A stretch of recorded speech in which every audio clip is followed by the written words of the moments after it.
The alarm bells rang across the crystal towers of Crystalis Prime. Ambassador Kethvar pressed his thin blue fingers against the communication console as another explosion shook the building. Through the transparent walls, he could see the dark. Ships of the Void-born Collective hanging in the sky like metal vultures. "Send the message to all Federation worlds," Kethvar said to his assistant. His voice trembled as he spoke. "Tell them we need help. Tell them the Void-born will destroy us all if someone doesn't come." The Zephyrians had never been fighters. Their people spent their time creating beautiful art and studying the stars. They had no weapons, no soldiers, no way to defend themselves. For 3,000 years, they had lived in peace under the protection of the Galactic Federation. Now that protection was failing, the Void-born ships fired again. Green energy beams cut through the crystal spires like knives through glass. Kethvar watched buildings that had stood for centuries crumble into sparkling dust. Somewhere in the city, people were screaming. "The message is sent," his assistant said. "All Federation worlds will receive it within the hour."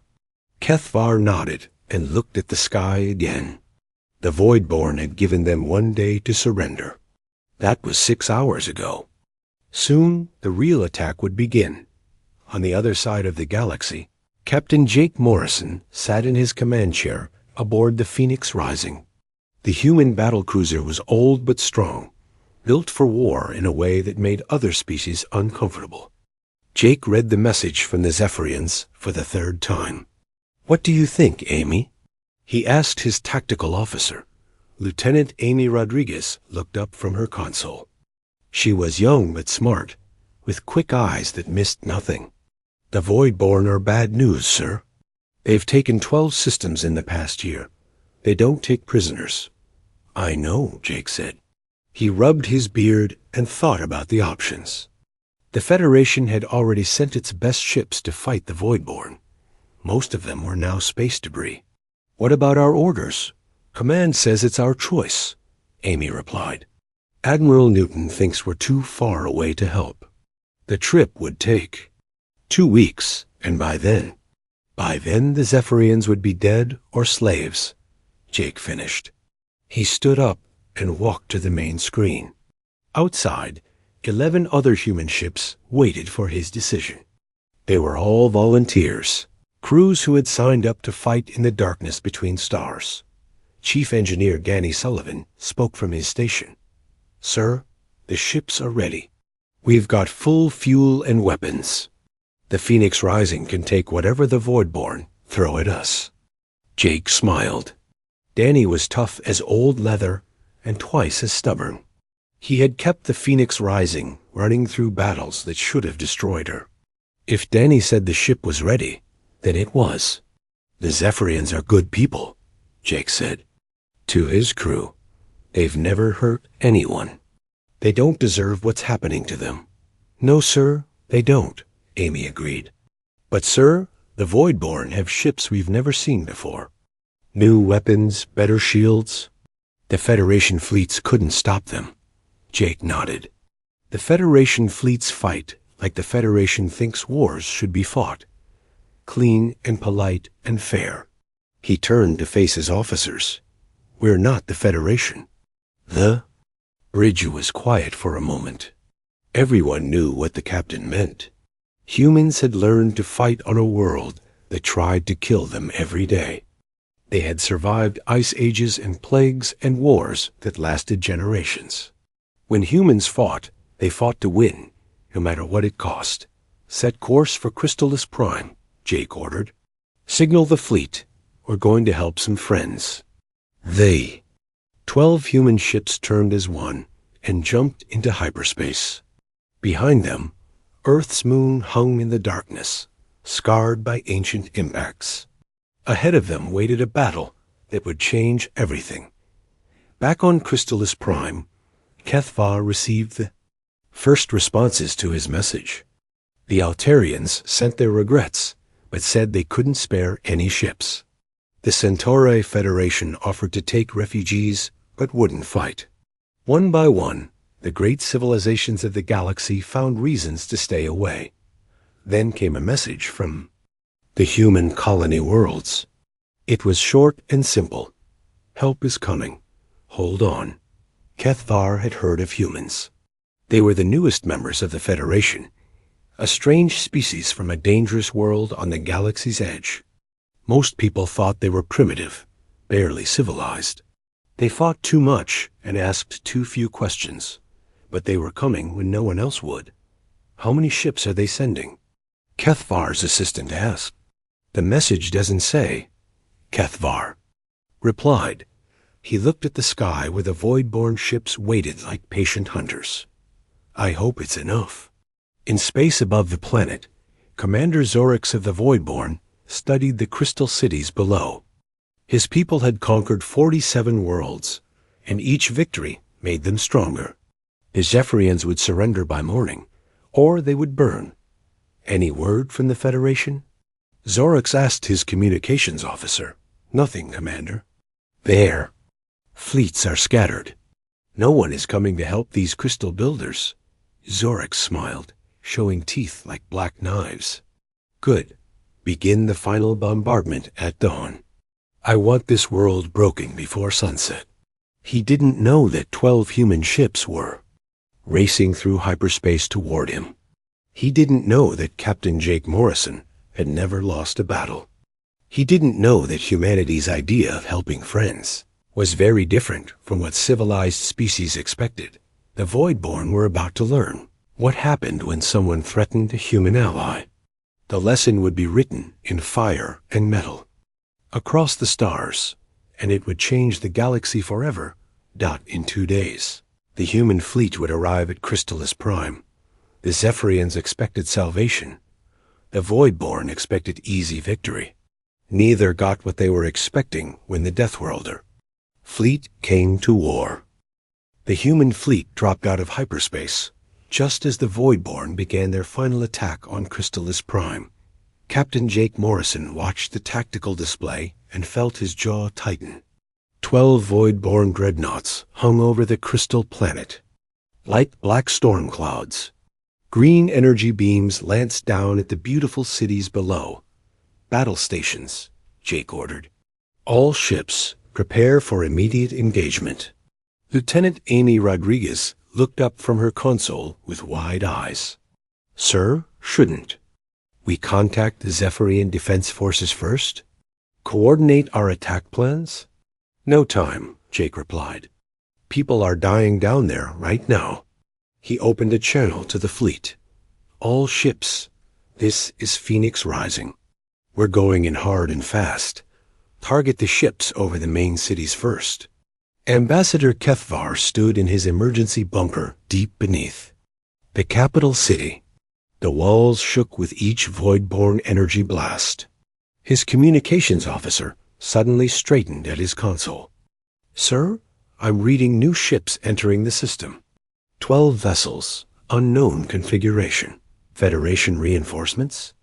Kethvar asked hopefully. No, sir. The energy signatures are different.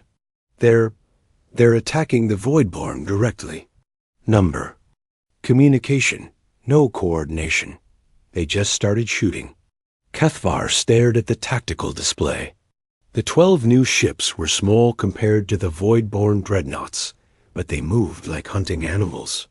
Fast, aggressive, and apparently fearless. Those must be the humans, he whispered. On the bridge of the Phoenix Rising, Jake watched his tactical officer work. Amy Rodriguez was young, but she had grown up on Mars where the weather could kill you in minutes. She understood that sometimes you had to act fast or die. Voidborn dreadnought turning to face us, Amy reported. They're charging weapons. Let them, Jake said calmly.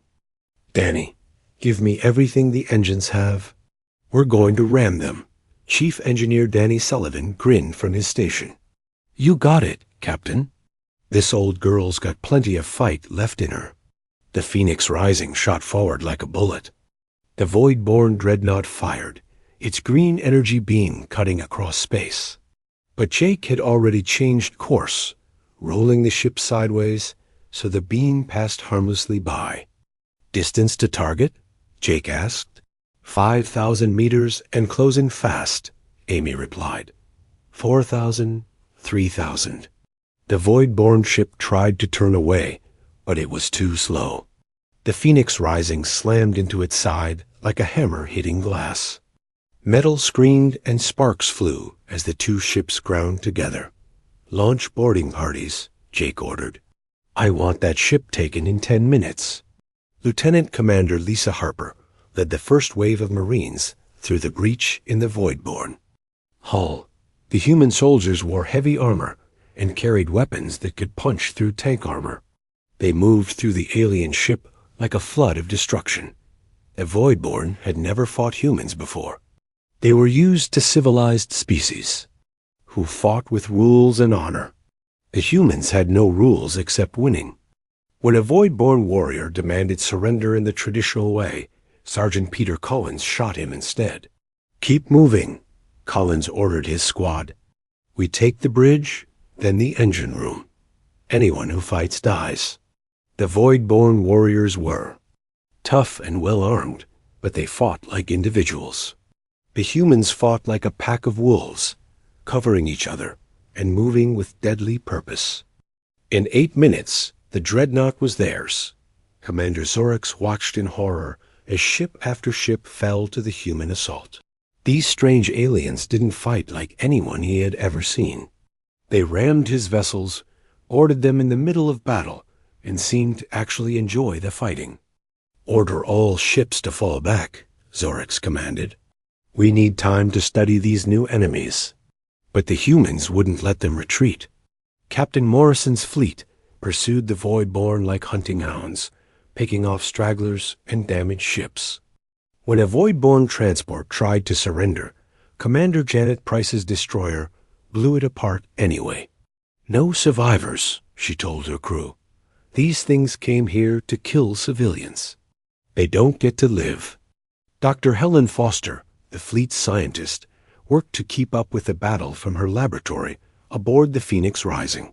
She had studied alien psychology for 20 years, but she had never seen anything like this.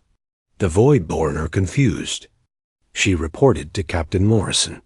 "Their tactical patterns suggest they've never faced an enemy who completely ignores their intimidation displays." "What intimidation displays?" Jake asked. "The way they position their ships, the frequency of their weapons fire, even the design of their hulls. It's all meant to frighten their enemies into surrendering without a fight." Jake laughed grimly. "Well, they picked the wrong species to try that on." Down on Crystalis Prime, the Zephyrians watched the battle with amazement and growing horror. Ambassador Kethvar stood in his command center as reports flooded in from across the planet. "The humans are winning," his aide reported. "They've destroyed 6 Voidborn ships and captured 2 more. But, sir, their methods ... double quotes. What about their methods?" Kethvar asked. "They're not taking prisoners. Any Voidborn who survive the ship explosions are being shot in space. And the boarding. Actions ... sir. They're slaughtering everyone they find." Kethvar felt a chill run down his spine. The humans were saving his people, but they were doing it with a brutality that shocked his peaceful civilization. Major Steve Carter led the ground assault on the Voidborn, landing parties that had reached the planet's surface. His soldiers moved through the crystal forests like ghosts, hunting down the alien invaders with systematic efficiency. "Contact front," called out Corporal Jenny Adams. "Voidborn squad, 200 meters ahead. Take them," Carter ordered. "No survivors." The human soldiers attacked with weapons and tactics the Voidborn had never seen.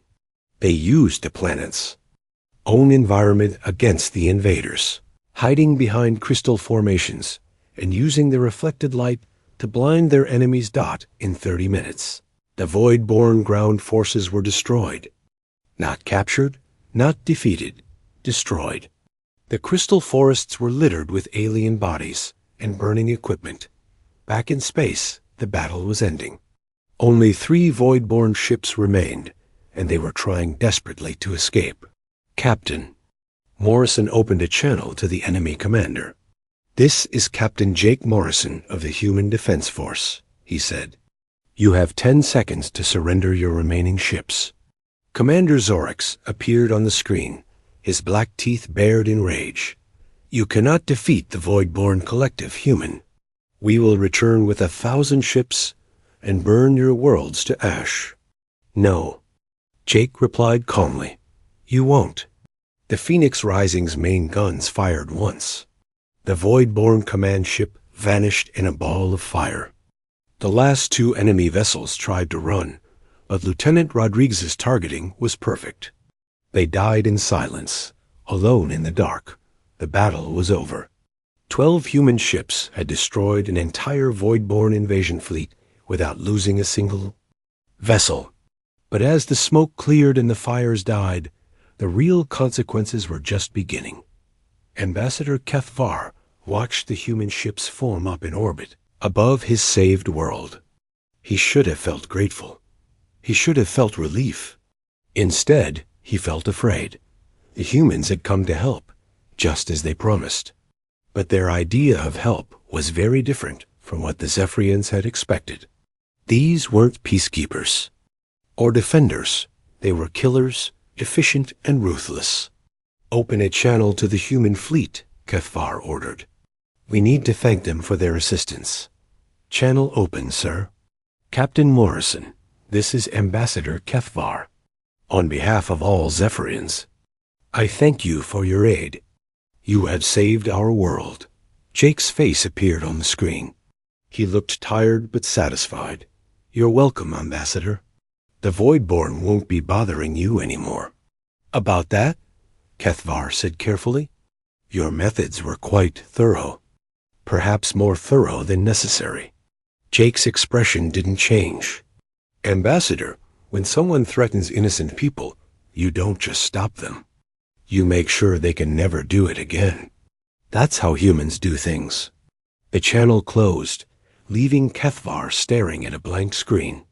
Outside, the human ships continued their patrol, watching for any sign of returning enemies. They had saved the Zephyrians, but now the Crystal People faced a new question. What did you do when your saviors scared you almost as much as your enemies had? 3 days after the battle, Captain Jake Morrison stood in the captured Void-born command ship with Dr. Helen Foster. The alien vessel smelled of burned metal and death. Bodies still floated in the corridors where his Marines had fought room by room to take control. "What have you learned?" Jake asked the scientist. Helen looked up from her portable computer. "It's fascinating and terrible at the same time. The Voidborn aren't just conquerors, Jake. They're collectors. They take the best technology from every species they defeat and add it to their own. That explains how they got so powerful so fast," Jake said. He kicked a piece of twisted metal out of his way. "What else? This isn't their main fleet. It's just a scouting force. The real invasion hasn't started yet." Jake felt ice in his stomach. "How big is their main fleet?" "According to these files, at least 300 ships, maybe more." Meanwhile, on the planet below, Major Steve Carter was having his own discoveries. His troops had set up a temporary base in the ruins of one of the crystal cities. The Zephyrians watched nervously as human soldiers dug fighting positions and set up weapon emplacements. "Sir," Sergeant Peter Collins approached with a data pad. "We've been through all the Void-born equipment we captured. Look at this." Carter studied the information and whistled softly. The Void-born hadn't just been planning to conquer Crystallis Prime. They had detailed invasion plans for 12 other Federation worlds, including some of the most important planets in known space. "Get this information to Captain Morrison right away," Carter ordered. "The Federation Council needs to see this." Ambassador Kethvar received the human data with growing alarm. The Void-born invasion plans were worse than anyone had imagined. They weren't just trying to expand their territory. They were planning to destroy the Federation completely. "We must contact the other worlds immediately," Cathvar told his staff. "They need to know what's coming." But when the messages were sent, the responses were not what he expected. The Federation Council was grateful for the information, but they were more concerned about the humans than they were about the Voidborn threat. "The human military methods are unacceptable," read one message from the Altarian embassy. "Their complete destruction of enemy forces violates all civilized rules of war." Another message came from the Centauri Federation. "We appreciate human assistance, but we cannot allow such violent species to operate freely in Federation space." Cathvar stared at the messages in disbelief. His people had been saved from slavery and death, and the Federation was complaining about the methods used to save them. On the Phoenix Rising, Captain Morrison called a meeting of his senior officers. The captured Voidborn ship hung nearby, now flying human colors. Lieutenant Amy Rodriguez had spent 2 days learning how to operate its alien systems. "We have a problem," Jake told his officers. "The Federation wants us to leave." "Leave?" "Chief." Engineer Danny Sullivan looked confused. "We just saved these people." "That's the problem," Jake replied. "We saved them too well. The Federation is scared of us now." Commander Lisa Harper leaned forward in her chair. "What about the main Voidborn fleet? Someone has to stop them." "The Federation thinks they can handle it with diplomacy," Jake said. "They want to try negotiating with the Voidborn leaders." The bridge was quiet for a moment. Everyone knew how well Voidborn negotiations usually went. "What are our orders from home?" Amy asked. "Admiral Newton says it's our choice. We can come home, or we can stay and finish the job." "What job?" Danny asked. Jake stood up and walked to the main screen. The blue and white planet of Crystallis Prime hung in space below them, beautiful and peaceful. "The job of making sure this never happens again." Down on the planet, Dr. Helen Foster was making more disturbing discoveries. She had been studying the Voidborn prisoners in the human detention facility. What she learned made her call Captain Morrison immediately. "Jake, you need to get down here right now," she said over the communication link. "What did you find?" "The Voidborn aren't just aliens, Jake. Some of them used to be other species. They take prisoners and change them, turn them into more Voidborn. It's like a disease that spreads through the galaxy." Jake felt sick. "How many species have they converted?" "At least 17 that I can identify. Maybe more." "Jake, if we hadn't stopped them here, if we had tried to negotiate or just drive them away, they would have come back stronger. Every person they captured would have become one of them." A full horror of what the Federation wanted to do became clear. By treating the Voidborn like a normal enemy that could be reasoned with, they were guaranteeing that more people would die horribly. Sergeant Collins was having his own problems with the Zephyrian authorities. The Crystal people kept asking him to release the Voidborn prisoners so they could be tried in Federation courts. "I'm sorry, sir," Collins told the Zephyrian police chief. "But these aren't prisoners. They're diseased animals. You don't put a rabid dog on trial." "But they have rights under Federation law," the police chief protested. "They gave up their rights when they decided to turn other people into monsters," Collins replied. "We're not letting them go anywhere." The tension between human methods and Federation ideals was growing worse every day. The humans saw the Voidborn as a cancer that needed to be cut out completely. The Federation saw them as criminals who needed to be processed through the legal system. Captain Morrison made his decision during a private meeting with Ambassador Cathvar. The Zephyrian looked tired and worried as he sat in his rebuilt office. "Captain, I'm grateful for what you did," Cathvar said. "But the Federation Council is demanding that you leave our space. They say your presence is destabilizing. What do you want, Ambassador?" Jake asked directly. Cathvar was quiet for a long moment. I want my people to be safe. I want to never again watch our cities burn while we wait for help that might not come. Then you want us to stay. Yes, but I also want to remain part of the Federation. My people need both protection and civilization. Jake nodded. I understand. But you need to understand something too. The Voidborn main fleet is coming. When they get here, they're going to be angry about what happened to their scouts. They'll bring enough ships to turn this entire system into radioactive dust. What do you suggest? Let us prepare your defenses. Let us train some of your people to fight. And when the Federation complains, tell them you're exercising your right to self-defense.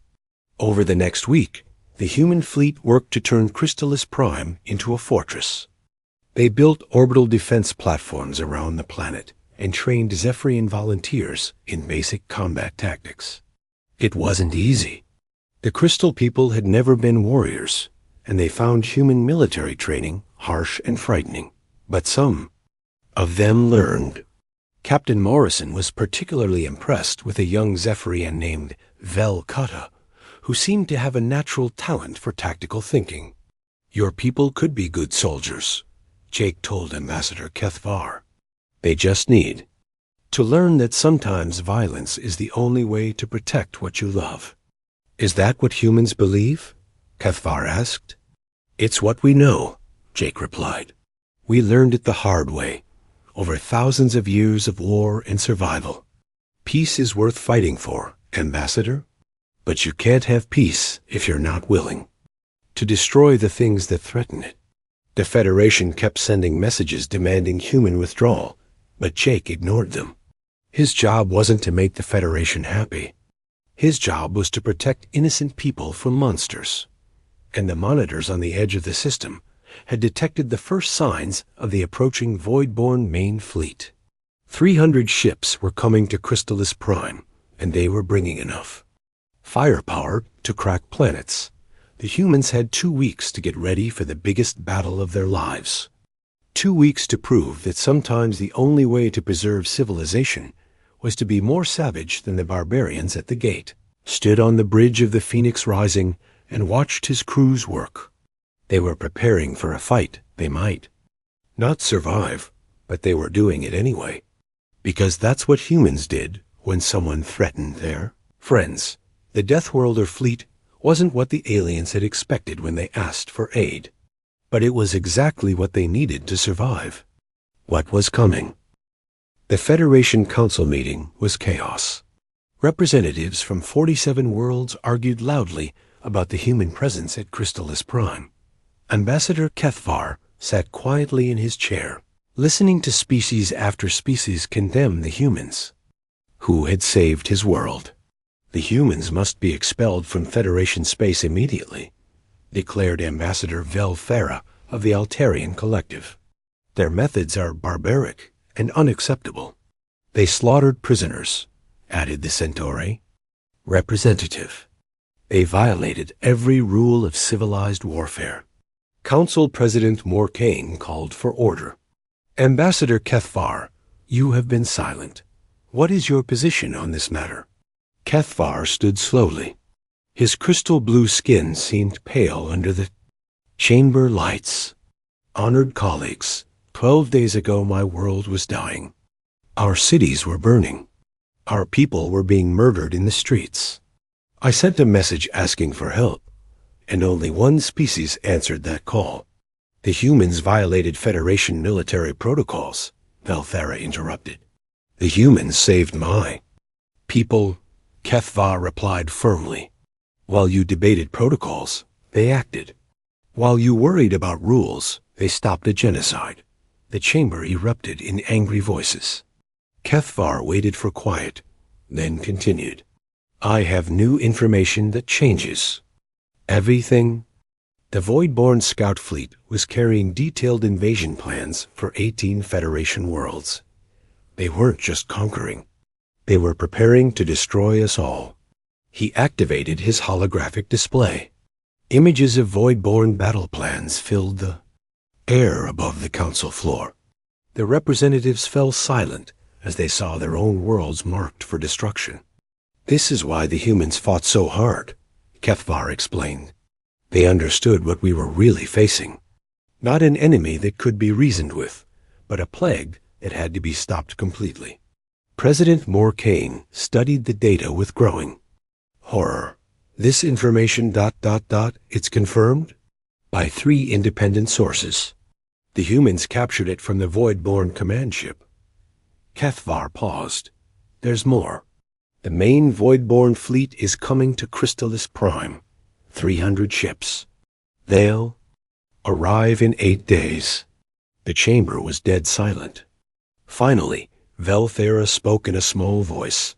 300 ships? The humans are preparing our defenses, Kethvar said.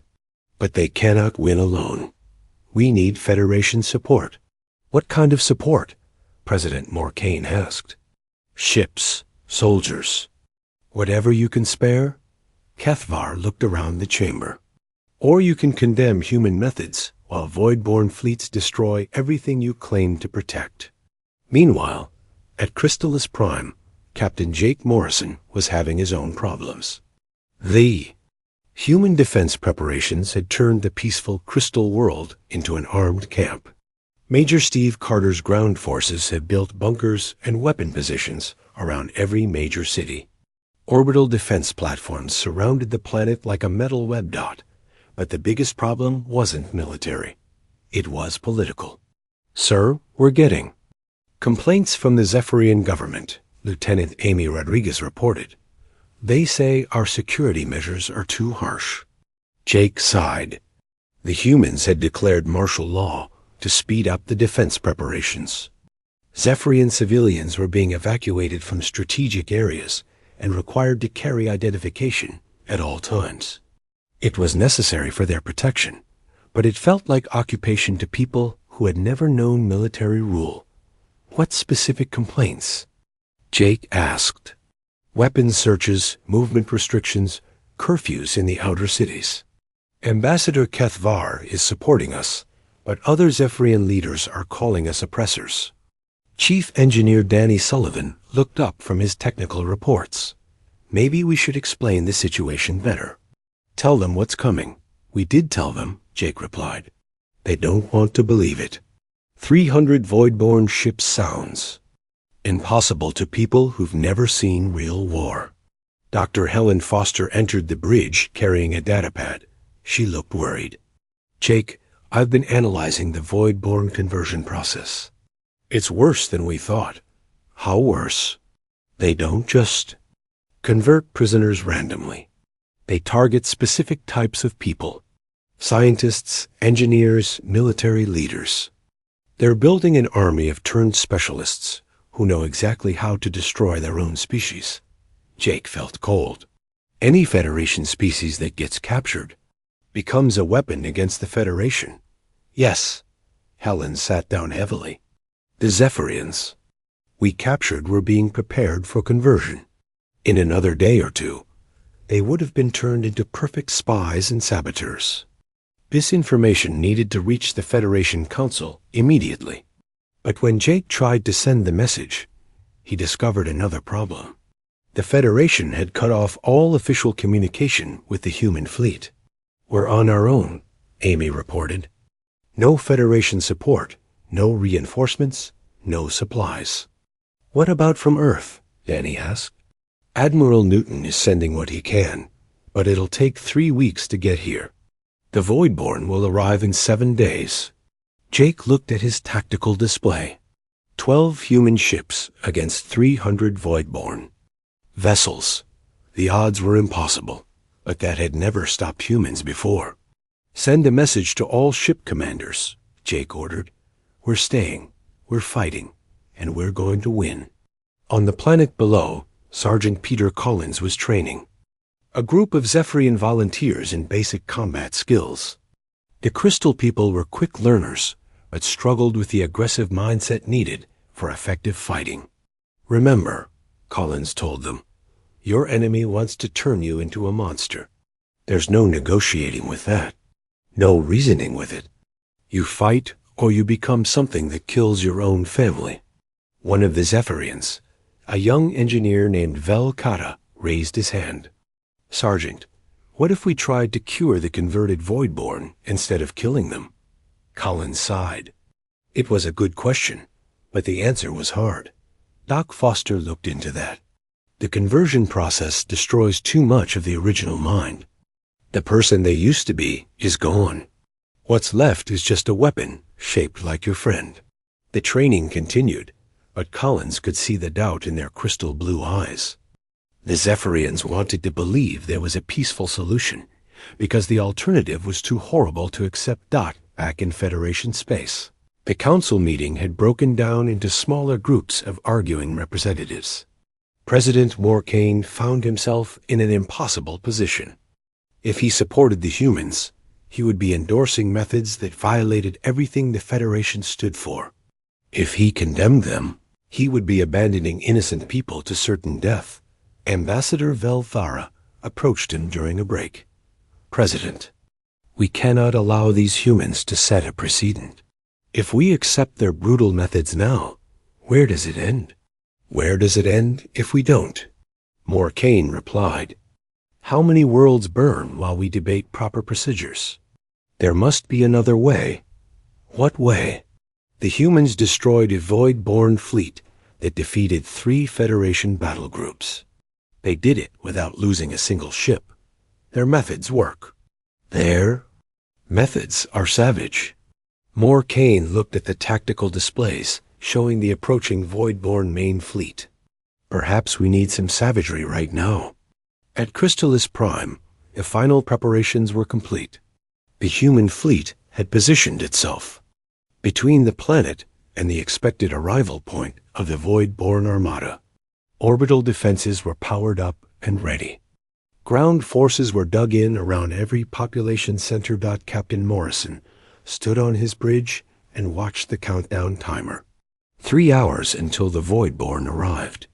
3 hours to prepare for a battle that would decide the fate of the Federation. Sir? Amy Rodriguez called out. We're receiving a transmission from Federation space. Put it through. President Morcane's face appeared on the main screen. He looked tired and older than his years. Captain Morrison, the Council has reached a decision regarding your presence at Crystalis Prime. What decision? Jake asked. We are officially condemning your methods and demanding your immediate withdrawal from Federation space. Jake felt his jaw tighten. And unofficially? Morcane was quiet for a moment. Unofficially, I hope you kill every last one of them. And I hope you survive to tell us how you did it. A transmission ended. Jake looked around his bridge at the men and women who had volunteered to fight an impossible battle. They had been abandoned by the people they were trying to protect. But they were staying anyway. Well, Chief Sullivan said into the silence. I guess that settles that. Settles what? Amy asked. We're not just fighting for the Zephyrians anymore. We're fighting for the right to protect innocent people, even when the innocent people don't want our protection. The Void-born main fleet dropped out of hyperspace exactly on schedule. 300 dark ships spread across space like a black infection. Their first message was simple. Surrender or die. Captain Morrison opened a channel to the enemy fleet. This is Captain Jake Morrison of the Human Defense Force. You have 30 seconds to turn around and leave the system. The Void-born commander laughed. Foolish Deathworlder. You cannot stand against the might of the collective. We'll see, Jake replied. Amy, signal the fleet. All ships, attack pattern Omega. Let's show them what Deathworlders can do. The Battle of Crystalis Prime was about to begin, and this time the whole galaxy was watching. The Void-born fleet spread across space like a dark cancer. 300 ships against 12. The odds were impossible, but Captain Jake Morrison had fought impossible odds before. He watched the enemy formation on his tactical display and smiled grimly. They're arranging themselves in standard intimidation formation, Lieutenant Amy Rodriguez reported. Biggest ships in front, designed to make us surrender without fighting. They still don't understand, Jake said. Amy, signal all ships. We're not here to survive. We're here to win. The Phoenix Rising led the human fleet straight toward the center of the Voidborn formation. Chief Engineer Danny Sullivan had pushed the engines beyond their safety limits. The ship vibrated like a hunting animal ready to strike. Distance to enemy fleet? Jake asked. 50,000 kilometers and closing fast, Amy replied. They're not moving to intercept. I think they're confused by our approach vector. Dr. Helen Foster spoke from her science station. Captain, they're probably expecting us to take defensive positions around the planet. A direct assault on their main formation violates every tactical manual ever written. Good thing we don't follow manuals, Jake said. Danny, prepare the ramming charges. On the planet below, Ambassador Kethvar watched the battle from his command center.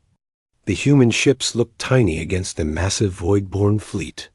Around him, his staff monitored communication channels from across Federation space. Every civilized world was watching this battle. The humans are outnumbered 25-1, his aide reported. This is suicide. No, Kethvar said quietly. This is why they call them Deathworlders. The first Voidborn ship opened fire when the human fleet reached optimal range. Green energy beams lanced through space, but the human ships were already moving. They didn't try to avoid the weapons. Instead, they used the attacks to mask their own approach. Ramming speed, Jake ordered. Target the command ship. The Phoenix Rising slammed into the Voidborn flagship like a bullet through paper. The impact sent shockwaves through both vessels, but the human ship had been built for this kind of punishment.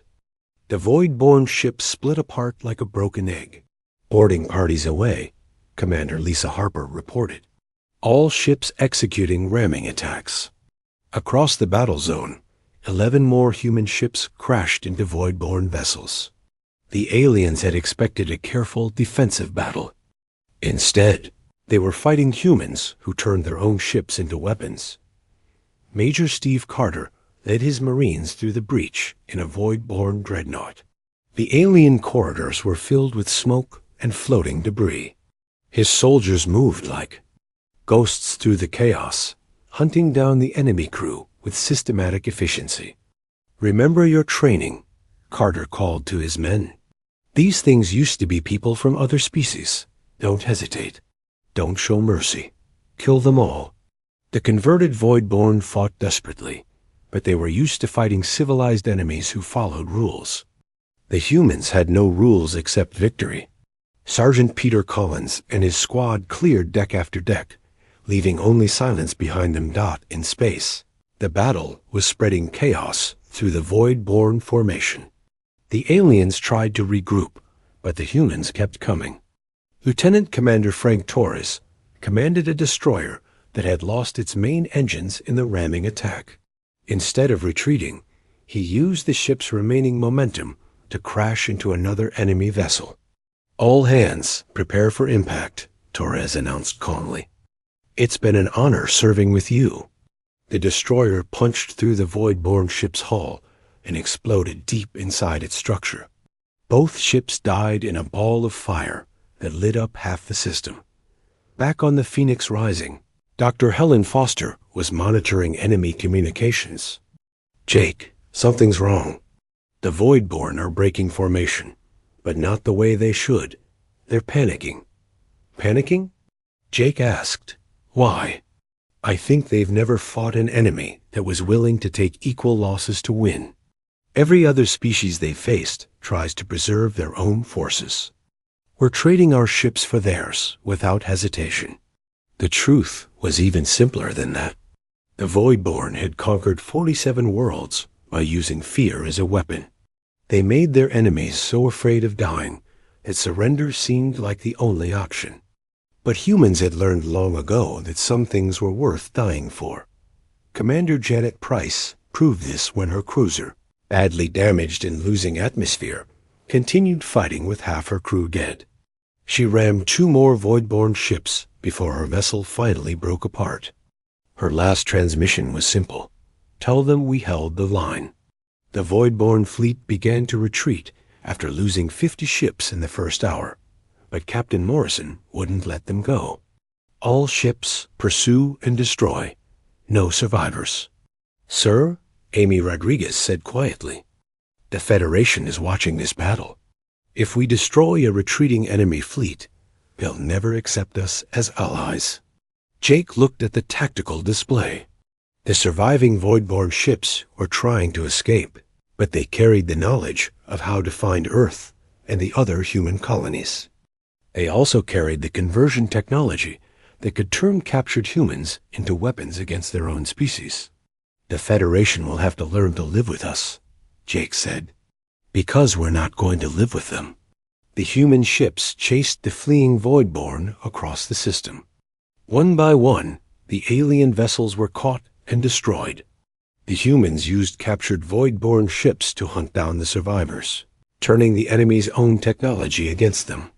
On Crystalis Prime, the Zephyrian volunteers who had trained with Sergeant Collins watched the battle with growing amazement. They had thought the humans were too violent, too aggressive. Now they understood that this violence was directed outward, at the enemies of innocent people. They're destroying the entire fleet, Val Cotter reported to his squad. All 300 ships. But the cost, another Zephyrian said. The humans have lost 8 ships. Thousands of their people are dead. And millions of ours are alive because of it, Val Cotter replied. He was beginning to understand what Sergeant Collins had tried to teach him. Sometimes the only way to protect what you loved was to be more dangerous than the things that threatened it. The last void-born ship died 6 hours after the battle began. It tried to surrender when its engines failed, but Lieutenant Rodriguez's targeting was perfect. The enemy vessel simply vanished in a burst of light. Captain Morrison stood on his bridge and looked at the tactical display. Empty space where the void-born fleet had been. 4 human ships left out of 12. The Phoenix Rising was held together with emergency patches and prayer. Signal all ships, Jake ordered. Stand down from battle stations. Prepare to assist survivors. Sir, Amy said, we're receiving transmissions from across Federation space. They want to know what happened here. Tell them the truth, Jake replied. The Void-born Collective no longer exists. The threat is over. But the real consequences were just beginning. Across the galaxy, every species that had heard about the battle was asking the same question. What did you do when a species was too dangerous to be your enemy, but too violent to be your friend? President Morcane of the Federation Council faced that question directly when he called Captain Morrison 3 days after the battle. The human looked tired but satisfied as he appeared on the communication screen. Captain, the Council has reviewed your actions at Crystalis Prime, Morcane said formally. Your complete destruction of the Void-born fleet has raised serious concerns about human military doctrine. The Void-born were planning to destroy the Federation, Jake replied. We stopped them, permanently. But your methods... Our methods work, Jake interrupted. Your methods would have gotten everyone killed. Captain, the Federation cannot accept members who solve every problem with overwhelming violence. Jake was quiet for a moment. Then he smiled. Mr. President, we're not asking you to accept us. We're telling you to get used to us, because we're not going anywhere. The transmission ended, leaving Morcane staring at a blank screen. Outside, his office window, he could see the lights of the capital city spreading across the night. Those lights were still shining, because 12 human ships had been willing to die to protect them. At Crystalis Prime, Ambassador Cathvar met with Captain Morrison for the last time before the human fleet departed. The crystal cities had been rebuilt, stronger than before. Orbital defense platforms ringed the planet like protective angels. What happens now? Cathvar asked. Now you rebuild, Jake said, and you remember. The galaxy is a dangerous place, Ambassador. There are worse things out there than the Voidborn. When they come, you'll need to be ready to fight them. Will the humans help us again? Jake looked out at the stars where his remaining ships waited for departure orders. We'll help anyone who asks. But next time, we won't ask permission from people who are too scared to do what's necessary. The human fleet left Crystallis Prime a week later. They carried with them the captured Voidborn technology and the knowledge that they had changed the galaxy forever. The Federation would never again be able to ignore the reality of war behind. Them, they left a world that had learned the price of peace. The Zephyrians began building their own defenses and training their own soldiers. They had seen what happened to civilizations that relied on others for protection. Captain Morrison set course for the human colonies on the Galactic Rim. His mission was complete, but he knew it was only the beginning.